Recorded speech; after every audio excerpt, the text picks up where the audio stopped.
বন্ধুরা, আজকে তো হচ্ছে একটা স্পেশাল দিন, হচ্ছে মামনের বাবার জন্মদিন। তাই সকালে তোর মা মানে আমার শাশুড়ি মা দিয়েছে মিষ্টি, 5 রকম মিষ্টি চন্দন পরিয়ে ধান দুপুর দিয়ে দিয়েছে। তারপর তো অফিসে গেছে। এইবার সব রান্নাবান্নার জোগাড় করেছে। উনি আমার শাশুড়ি মাই করে সব কিছু জোগাড় করে দিয়েছে।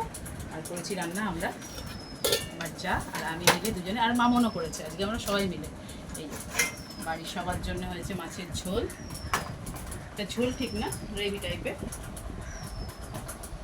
আর এখানে রয়েছে 5 রকম কাতলা মাছের কোরমা, হ্যাঁ, রুই মাছের কোরমা। এদিকে দেখা, এটা হচ্ছে 5 রকম ভাজা। এখানে হচ্ছে মাছের ডিম রয়েছে, মাছ থেকে বেরিয়েছিল। আর রয়েছে ডাল, এটা হচ্ছে মামনের ছোটো মা মানে আমার ছোটো যা করেছে। চাটনি, ডাল, আর রয়েছে দই মিষ্টি। এই যে মিষ্টি রয়েছে, দই রয়েছে, আর রয়েছে এখানে ভাত।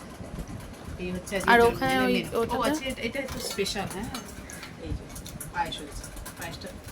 পায়েসটা তুলবো। পায়েসও হয়েছে। এগুলো সব কিন্তু আমার শাশুড়ি মা জোগাড় করেছে। এই যবে থেকে বিয়ে হয়েছে তবে থেকে আমার মানে 23 বছর বিয়ে হয়েছে, সব কিছু উনি জোগাড় যন্ত্র সব করে। এবার আমরা রান্না করছি, উনিই করে দেয়। এবার আমি পায়েসটা করেছি, খেতে দিই। এসে গেছে ওর বাবা, মামনের বাবা।